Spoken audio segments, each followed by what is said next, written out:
Hello everyone. Let's proceed on to part 2 of the chapter Nationalism of NCRT Political Theory. And before proceeding on to it, let's have a summary of the part 1.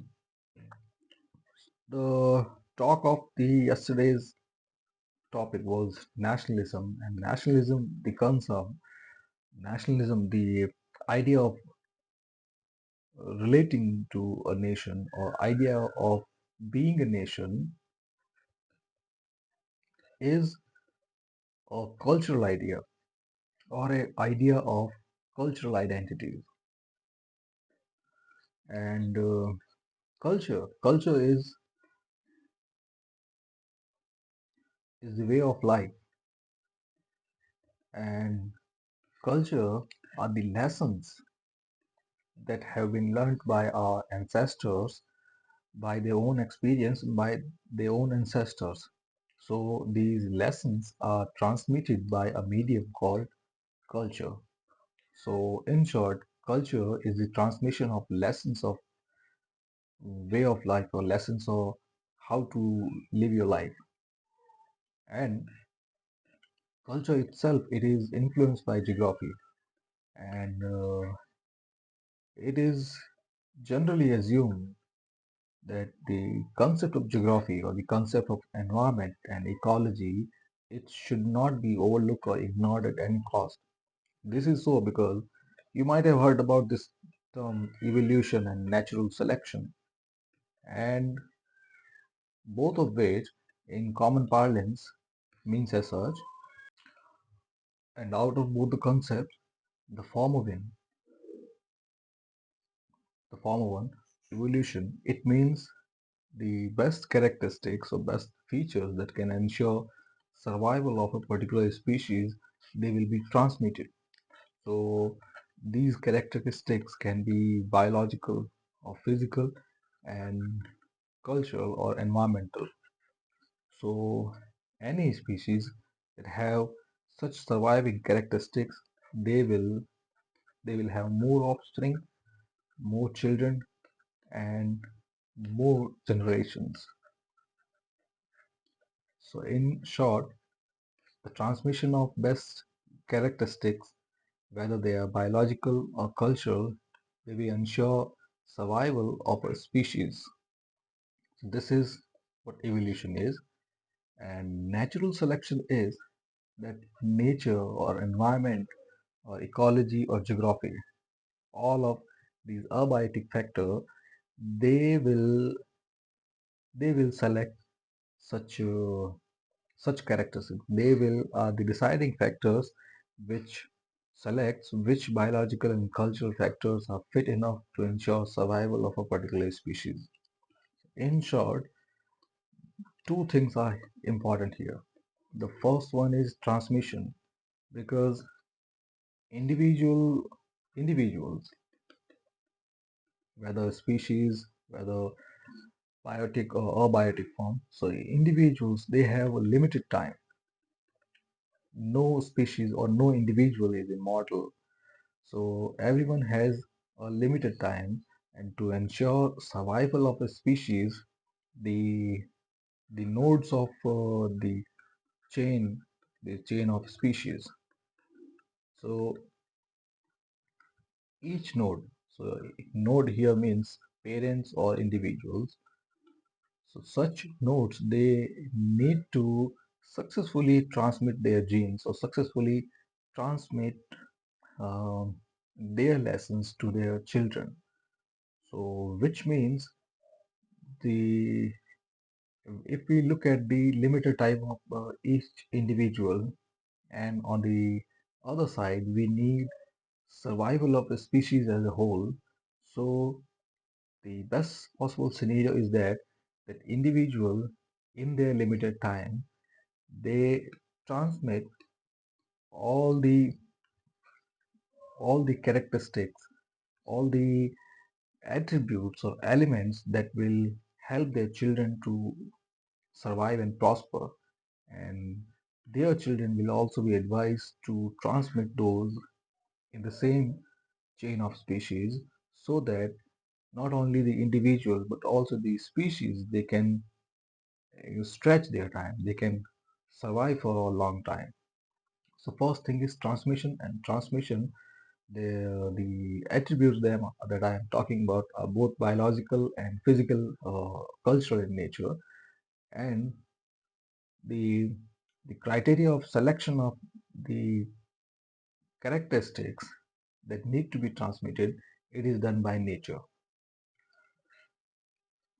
And why this topic of genetics is relevant to political science is that since I have explained how geography is important and how geography selects the best of the characteristics or the survival of the characteristics, geography is the core element that forms a culture, and culture is the thing that is expressed by language.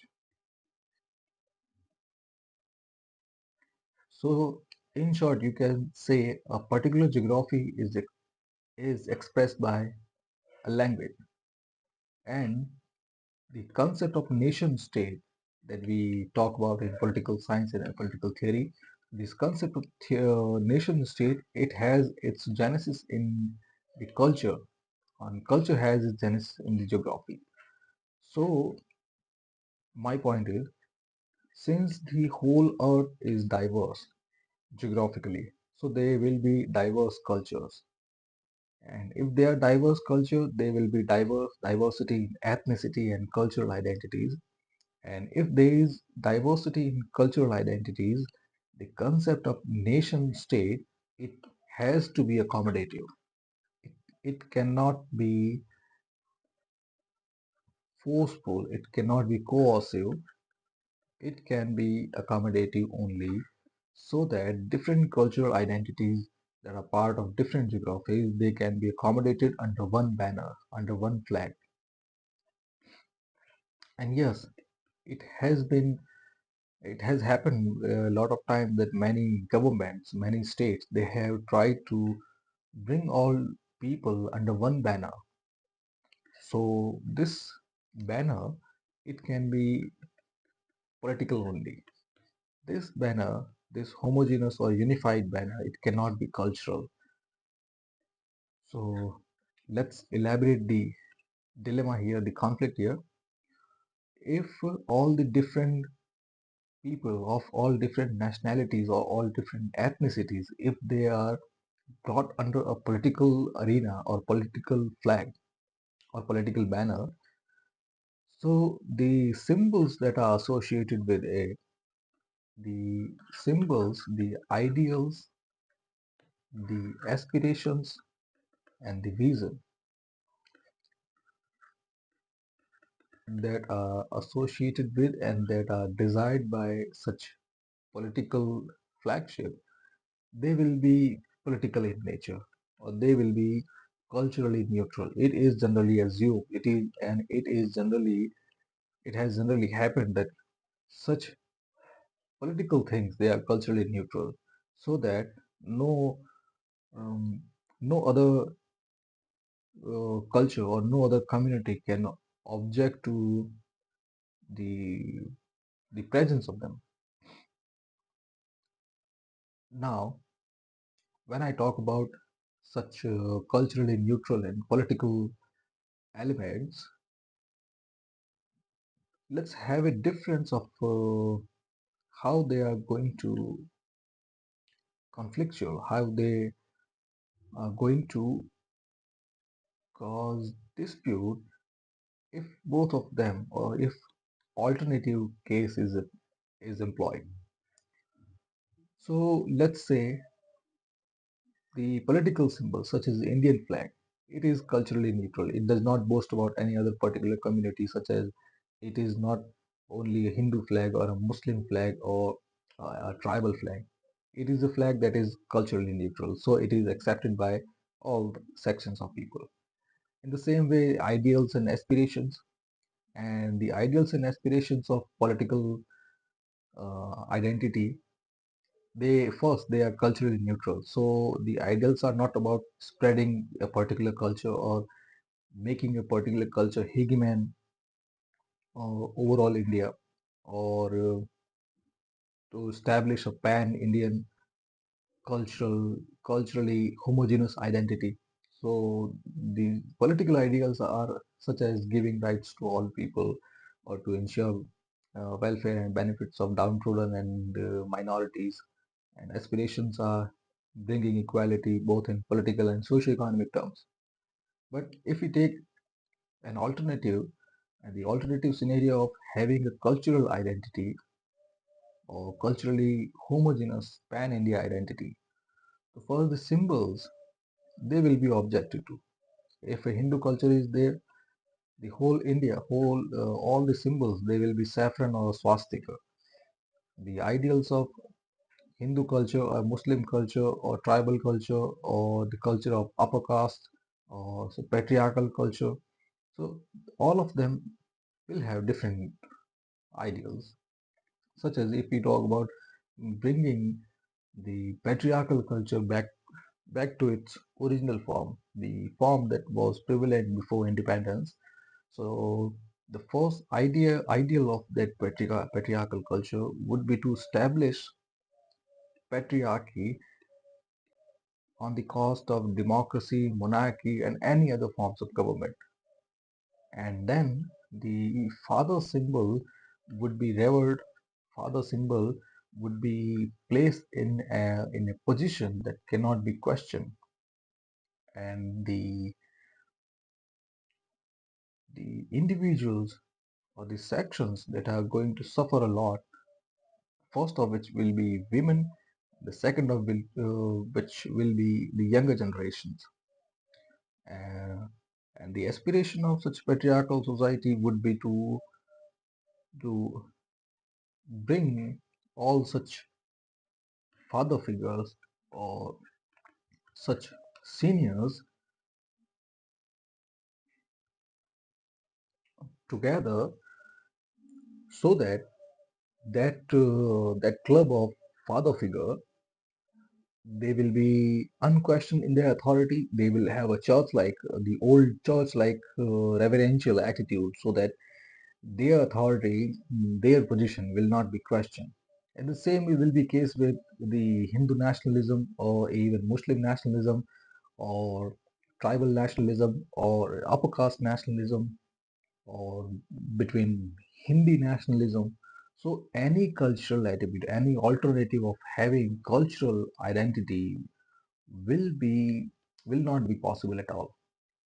So the banner which can bring all people together can be political and culturally neutral only. Now let's start with our NCRT. So the first topic of part two is national self-determination. So nations, like other social group, they seek the right to govern themselves. That is the definition of self-determination, that you have the right to determine what your future is going to be. And they seek the determination of their future development. And with it comes the confidence that since they have their own identity and since they know what is good and bad for them, they need not only recognition of their identity, but also a status as a distinct political identity, who or the entity which can govern itself, which is capable of governing itself. So it is not only about confidence, it is about having a heightened confidence in one's capability to govern oneself. Now, nation seeks recognition and acceptance by the international community of its status as a distinct political entity. So here, national self-determination brings up a question: if any particular culture or any identity, those group of people who belong to such identity, they know that they are different. They know that they have many elements that differentiate them from any other person or any other group. So the self-knowledge is there, self-recognition is there. So who are they seeking their recognition from? They are seeking their recognition from the international community that they are a distinct political entity. Right?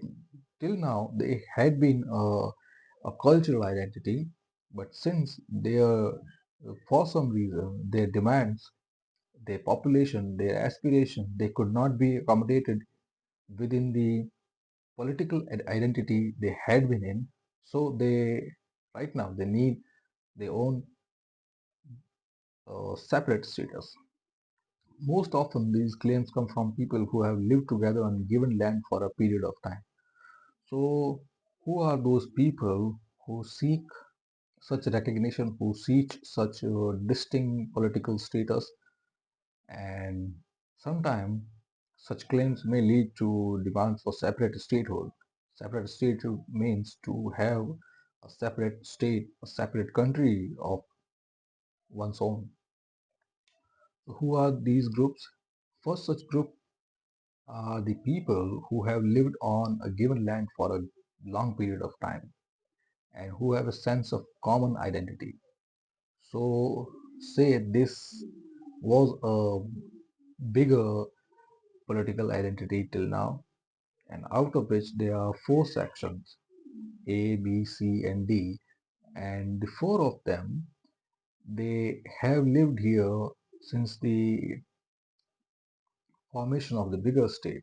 And now, for some reason, if their demands, if their lifestyle, it could not adjust within the larger picture. So, in such a case, since they had been living on this land for a long time, all the inhabitants of this particular region, they are homogeneous or they are united. They are similar in their cultural sphere. So they have a common identity. They share a common identity, and such people they can uh, they are generally the people who start with such demands. And the second group is are the people. Such claims to self-determination are linked to desire to form a state in which a culture is protected if not privileged. Yes. And the second group of people are those who may want to live in this larger pond, in this larger ocean, but want to preserve, want to protect their own identity. So let's say C is a group, a minority group, and it has an identity of its own, but the members they may not want a privileged position, they may not want a separate statehood, but within the larger fold, within the larger ocean, they want a pocket for themselves. Now, the claims of the latter kind are frequently made in the 19th century in Europe. So this protection of an individual culture within a larger fold was the kind of claims that had been made in the 19th century. So this notion of one culture, one state began to gain acceptability at the time. During the 19th century, during after the industrial revolution, when people became prosper and the the multiple waves of Renaissance that brought knowledge to people, that various inventions and patents they brought technology to every single door. And further, the technological and industrial revolution itself, they they made things, events, peoples, places, roads, e- everything that could be made accessible, it was brought to them by such revolution. So at the time, this concept of having one culture, one state, it got acceptability. But and this was how this concept was employed while reordering state boundary after World War First, after 1980. And if if you do not have a basic background regarding World War First, This war, the World War First, it raged from 1914 to 18, and it was followed by the Treaty of Versailles. So Versailles is a place in France. So the Treaty of Versailles, which ended the war, it established a number of small states, and those states were based on recognition of distinct cultural identities. But this reorganization of states on such demands, it was impossible and it was unviable because such small states, they are ungovernable both on economic and security grounds. So for a very small state to have an independent authority, and that too by following a government or an economic organization that can run its country. So this becomes really a challenging issue since to to govern a small country, to govern an independent status, you need to have uh, two two main weapons in your arsenal. The first one is economic weapon, and second one is security weapons. And on both count, a very small state, which are very small, all on all parameters, they are unlikely to have uh, a security parameter, a security apparatus that can withstand the bigger ones. So ultimately, these small fishes, they are going to be eaten by the large fish if they do not find an alternative. Yes, now besides reorganization of state boundary to satisfy demand of one culture, one state led to mass migration of population across state boundaries. And this also happens, such as you might have heard about the German division and unification and the reunification. So the many European states, they they started shuffling their cards on basis of identity, but such shuffling, it led to mass migrations of people, and many people became victims of communal violence, lost their homes, got displaced from the places they had lived on. Humanity paid a heavy price for reorganizing boundary in a way culturally distinct community could form separate nation state. As I already said, yeah, this state can only form on culturally neutral and political parameters. If boundaries, if they are reorganized on the basis of culture, they are bound to create conflict. They are bound to create further suffering or violence. And I have also mm, listed all the reasons.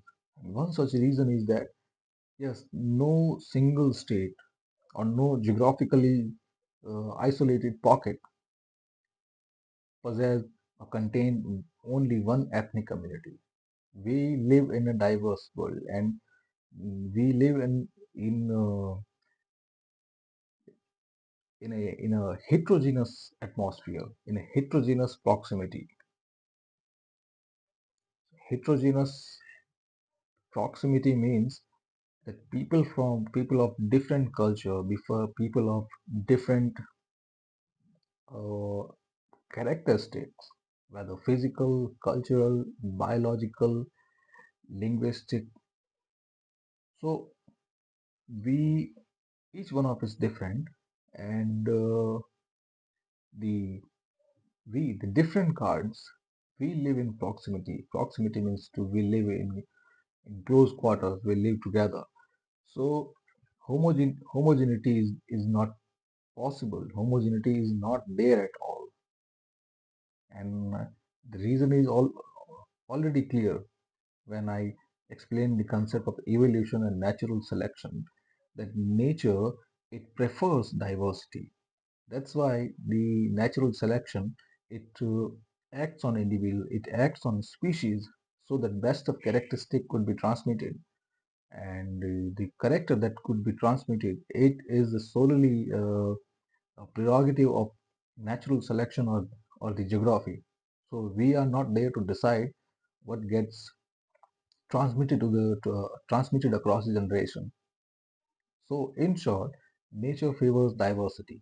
And when nature favors diversity, we, the individual, we are likely to be different. We are likely to be heterogeneous, not homogeneous. And if we are heterogeneous, we will have different voices, we will have different physical characteristics, we will have different outlook, we will have different voices, and we will have different culture. So any place will not have one ethnic community or one cultural community. So this heterogeneity, it may create conflict with the idea of one nation and one state. Now let's talk about the demand of Basque. So Basque is a region in space, and this region right now it has been recognized autonomous within the Spanish Federation. But the Basque nationalists, they are not satisfied with the autonomy. They want to a separate statehood, and this is because the arguments put forward by Basque nationalists, they say that the Basque culture is very different from Spanish culture. They have their own language that does not resemble Spanish at all. And the other reason is that uh, ever since the Roman days, the Basque region never surrendered its autonomy to Spanish rulers. And the third reason is the the force, the coercion. Well, when I started this chapter, this video, I have already said that heterogeneous people that they can be brought together only in accommodative stand or in accommodative way. They cannot be forced. They can only be convinced. They can only be brought together. So when if a majority, if a larger force if it starts using force, this activity or this hard posture, this is bound to alienate the minority further.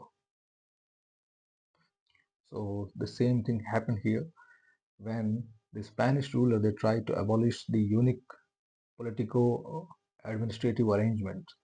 And an example is given here in the 20th century, the Spanish dictator Franco further cut down this autonomy. So when a larger force it tries to employ such tactics, such forceful tactics, alienation is alienation becomes a possibility, which will further fuel the demands of secession or separate statehood. And the same thing happened with the liberation of Bangladesh. If someone you are not aware of this this dilemma of Indian subcontinent, so this was the Western Pakistan and this was the Eastern Pakistan after India was partitioned in 1947. In the middle, it became India. Now, so the whole subcontinent was partitioned in such a way that the governing both the areas of Pakistan was unmanageable because the distance between Western Pakistan and Eastern Pakistan was around 2,500 kilometers. So such distance, it it is assumed that both of had different cultures, and yes, they had. The Western Pakistan it had uh, Urdu and Punjabi culture, while the Eastern Pakistan it had Bengali culture. So when it was partitioned, so the Western Pakistan, which has which was where the headquarters of early Pakistani leaders were established. So these leaders They imposed their culture on the peoples of the people of eastern Pakistan. So instead of Bengali, Urdu was imposed on them. And not only Urdu, the other cultural elements associated with Urdu and the other political and social characteristic that were desired by the whims of the early nationalists, they were also imposed on them. And such a friction, such a cultural and political difference, it was bound to create dissent. It is bound to create problems and demands for separate statehood. And finally, when the Western Pakistani forces they tried to suppress those voices, suppress those demands, it ultimately led to a liberation war in 1971, and Bangladesh became an independent country out of Eastern Pakistan. Now, coming back to a point, so most states had more than one ethnic and cultural community living within its boundaries, and there is also a problem of accommodating minorities as equal citizens. Now, the right to national self-determination has also asserted by national liberation movement in Asia and Africa when they were struggling against colonial domination. So this line is talking about us. Nationalist movement maintained that political independence would provide dignity and recognition to colonized people. So this was the political promise that has been talked a lot of time in all the lectures, that we the different people, we the different identities, we came together because of such common promises, such culturally neutral promises. And one such promise was made by nationalist leader was that this this independence, this unity, this coming together, it would provide them dignity and recognition. And they also believed that this independence, this will also serve their own interests, serve their own collective interests. But it also proved almost impossible to ensure that each cultural group could achieve political independence. And the reasons are clear. Many such states, many such demands, they are unviable, and furthermore, there are many alternatives available. Some of their demands, or some of their grievances, which are not very serious. It was just on the whims and fantasies of some leaders or some revolutionaries that the that if they mobilize people against a bigger entity, they could have a particular state of their own, and in which they would exercise uh, unquestionable authority. So it is impossible to grant independence to every such demand. And as a result, migration of people, border wars, violence, this has continued many countries, including our own. Yes, and virtually every state in the world faced the dilemma of how to deal with moments of self-determination. And the solution does not lie in creating new states, but in making existing states more democratic and equal. Yes, that's the alternative, and that's the best possible solution. Instead of fueling such fire, instead of granting the right to national self-determination or to granting separate statehood to every such demand, it is possible that we can accommodate such people, we can accommodate their demands, and we can assume that we can ensure that people with different culture and ethnic identity can live and coexist as equal partners. Now, the next topic about nationalism and pluralism. Yes, so many democratic society today have introduced measures for recognizing and protecting the identity of cultural minority. So pluralism here, it means that we are plural in number. And yes, we are, because nature favors diversity, and diversity itself, a product of geography, is there. And since diversity is there, there will be some uh, majorities, there will be some minority, there will be some averages. So this heterogeneity or this pluralism, it is there. So for any large state or for any powerful entity, it is assumed that the weaker sections or the minorities, they will be recognized and protected. The kind of group rights that have been granted in different countries, including our own, is the constitutional protection for the language, culture, and reason of minority groups. So minority languages, minority culture, and minority religion have been granted protective rights, and we, the the Indian people or the Constitution of India, it has also granted representation to such minority groups in legislative body, in state institution, and in many public offices.